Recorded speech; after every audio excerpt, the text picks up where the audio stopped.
Chapter 1. Mr. Jones of the Manor Farm had locked the hen houses for the night, but was too drunk to remember to shut the potholes. With a ring of light from his lantern dancing from side to side, he lurched across the yard, kicked off his boots at the back door, drew himself a last glass of beer from the barrel in the scullery, and made his way up to bed where Mrs. Jones was already snoring. As soon as the light in the bedroom went out, there was a stirring and a fluttering all through the farm buildings. Word had gone round during the day that old Major, the prize middle white boar, had had a strange dream on the previous night and wished to communicate it to the other animals. It had been agreed that they should all meet in the big barn as soon as Mr. Jones was safely out of the way. Old Major, so he was always called, though the name under which he had been exhibited was Wollington Beauty, was so highly regarded in the farm that everyone was quite ready to lose an hour's sleep in order to hear what he had to say. At one end of the big barn, on the sort of raised platform, Major was already ensconced on his bed of straw, under a lantern which hung from a beam. He was 12 years old and had lately grown rather stout, but he was still a majestic-looking pig with a wise and benevolent appearance, in spite of the fact that his tushes had never been cut. Before long, the other animals began to arrive and make themselves comfortable after their different fashions. First came the three dogs, Bluebell, Jessie, and Pincher, and then the pigs, who settled down in the straw immediately in front of the platform. The hens perched themselves on the windowsills, the pigeons fluttered up to the rafters, the sheep and cows lay down behind the pigs and began to chew the cud. The two cart horses, Boxer and Clover, came in together, walking very slowly and setting down their vast hairy hoofs with great care, lest there should be some small animal concealed in the straw. Clover was a stout motherly mare approaching middle life, who had never quite got her figure back after her fourth fall. Boxer was an enormous beast, nearly 18 hands high and as strong as any two ordinary horses put together. A white stripe down his nose gave him a somewhat stupid appearance, and in fact he was not of first-rate intelligence, but he was universally respected for his steadiness of character and tremendous powers of work. After the horses came Muriel, the white goat, and Benjamin the donkey. Benjamin was the oldest animal on the farm and the worst-tempered. He seldom talked, and when he did, it was usually to make some cynical remark. For instance, he would say that God had given him a tail to keep the flies off, but that he would sooner have had no tail and no flies. Alone among the animals on the farm, he never laughed. If asked why, he would say that he saw nothing to laugh at. Nevertheless, without openly admitting it, he was devoted to Boxer. The two of them usually spent their Saturdays together in the small paddock beyond the orchard, grazing side by side and never speaking. The two horses had just lain down when the brood of ducklings, which had lost their mother, filed into the barn, cheeping feebly and wandering from side to side, to find some place where they would not be trodden on. Clover made a sort of wall round them with their great foreleg, and the ducklings nestled down inside it and promptly fell asleep. At the last moment, Molly, the foolish pretty white mare who drew Mr. Jones' trap, came mincing daintily in, chewing at a lump of sugar. She took a place near the front and began flirting her white mane, hoping to draw attention to the red ribbons it was plaited with. Last of all came the cat, who looked around as usual for the warmest place and finally squeezed herself in between Boxer and Clover. There, she purred contentedly throughout Major's speech without listening to a word of what he was saying. All the animals were now present except Moses, the tame raven who slept on the perch behind the back door. When Major saw that they had all made themselves comfortable and were waiting attentively, he cleared his throat and began. Comrades, you have heard already about the strange dream that I had last night, but I will come to the dream later. I have something else to say first. I do not think, comrades, that I shall be with you for many months longer, and before I die, I feel it my duty to pass on to you such wisdom as I have acquired. I have had a long life. I have had much time for thought as I lay alone in my stall, and I think I may say that I understand the nature of life on this earth as well as any animal now living. It is about this that I wish to speak to you. Now, comrades, what is the nature of this life of ours? Let us face it, our lives are miserable, laborious, and short. We are born, we are given just so much food as will keep the breath in our bodies, and those of us who are capable of it are forced to work to the last atom of our strength. And the very instant that our usefulness has come to an end, we are slaughtered with hideous cruelty. No animal knows the meaning of happiness or leisure after he is a year old. No animal in England is free. The life of an animal is misery and slavery. That is the plain truth. But is this simply part of the order of nature? Is it because this land of ours is so poor that it cannot afford a decent life to those who dwell upon it? No, comrades, 1,000 times no. The soil of England is fertile, its climate is good, it is capable of affording food in abundance to an enormously greater number of animals than now inhabit it. This single farm of ours would support a dozen horses, 20 cows, hundreds of sheep, and all of them living in a comfort and a dignity that are almost beyond our imagining. Why then do we continue in this miserable condition? Because nearly the whole of the produce of our labor is stolen from us by human beings. There, comrades, is the answer to all of our problems. It is summed up in a single word: man. Man is the only real enemy we have. Remove man from the scene, and the root cause of hunger and overwork is abolished forever. Man is the only creature that consumes without producing. He does not give milk. He does not lay eggs. He is too weak to pull the plow. He cannot run fast enough to catch rabbits, yet he is lord of all the animals. He sets them to work. He gives back to them the bare minimum that will prevent them from starving, and the rest he keeps for himself. Our labor tills toil. Our dung fertilizes it, and yet there is not one of us that owns more than his bare skin. You cows that I see before me, how many thousands of gallons of milk have you given during this last year? And what has happened to that milk which should have been breeding up sturdy calves?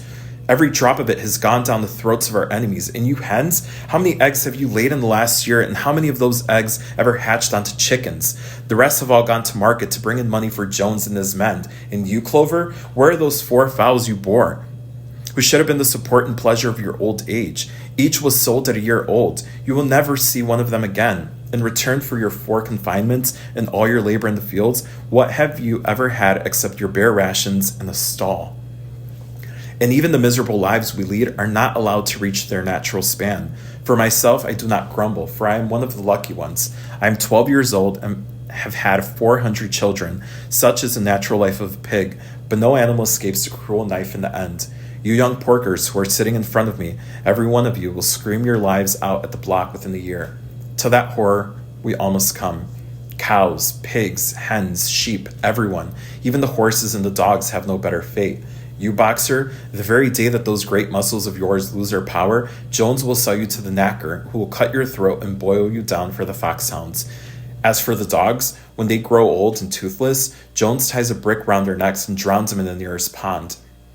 It is not crystal clear, then, comrades, that all the evils of this life of ours spring from the tyranny of human beings? Only get rid of man, and the produce of our labor would be our own. Almost overnight, we could have become rich and free. What then must we do? Why, work night and day, body and soul, for the overthrow of the human race? That is my message to you, comrades. Rebellion. I do not know when rebellion will come. It might be in a week or in 100 years, but I know as surely as I see the straw beneath my foot that sooner or later justice will be done. Fix your eyes on that, comrades, throughout the short remainder of your lives, and above all, pass on this message of mine to those who come after you, so that future generations shall carry on the struggle until it is victorious. And remember, comrades, your resolution must never falter. No argument must lead you astray. Never listen when they tell you that the man and the animals have a common interest, that the prosperity of the one is the prosperity of the others. It is all lies. Man serves the interests of no creature except himself. And among us animals, let there be perfect unity, perfect camaradereship in struggle. All men are enemies. All animals are comrades. At this moment, there was a tremendous uproar. While Major was speaking, 4 large rats had crept out of their holes and were sitting on their hindquarters listening to him. The dogs had suddenly caught sight of them, and it was only by a swift dash for their holes that the rats saved their lives. Major raised his trotter for silence. Comrades, he said, here is a point that must be settled. The wild creatures such as rabbits and rats, are they our friends or our enemies? Let us put it to the vote. I propose this question to the meetings. Are rats comrades? The vote was taken at once, and it was agreed by an overwhelming majority that rats were comrades. There were only 4 dissentients, the 3 dogs and the cat, who was afterwards discovered to have voted on both sides. Major continued, I have little more to say. I merely repeat, remember always your duty of enmity towards man in all his ways. Whatever goes upon 2 legs is an enemy. Whatever goes upon 4 legs or has wings is a friend. And remember also that in fighting against man, we must not come to resemble him. Even when you have conquered him, do not adopt his vices. No animal must ever live in a house, or sleep in a bed, or wear clothes, or drink alcohol, or smoke tobacco, or touch money, or engage in trade. All the habits of man are evil. And, above all, no animal must ever tyrannize over his own kind. Weak or strong, clever or simple, we are all brothers. No animal must ever kill any other animal. All animals are equal. And now, Comrades, I will tell you about my dream of last night. I cannot describe that dream to you. It was a dream of the earth as it will be when man has vanished, but it reminded me of something that I had long forgotten. Many years ago, when I was a little pig, my mother and the other sows used to sing a song of which they only knew the tune and the first three words. I had known that tune in my infancy, but had long since passed out of my mind. Last night, however, it came back to me in my dream, and what is more, the words of the song also came backwards. I am certain which were sung by the animals of long ago and have been lost to memory for generations. I will sing you that song now, comrades. I am old and my voice is hoarse. But when I have taught you the tune, you can sing it better for yourself. It is called Beasts of England. Old Major cleared his throat and began to sing. As he had said, his voice was hoarse, but he sang well enough, and it was a stirring tune. Something between Clementine and La Cucaracha. The words ran. Beasts of England, beasts of Ireland, beasts of every land and clime, hearken to my joyful tidings of the golden future time. Soon or late the day is coming, tyrant man shall be o'erthrown, and the fruitful fields of England shall be trod by beasts alone. Rings shall vanish from our noses, and the harness from our back. Bit and spurs shall rust forever, cruel whips no more shall crack. Riches more than the mind can picture, wheat and barley, oats and hay, clover, beans, and mango wurzels shall be ours upon that day.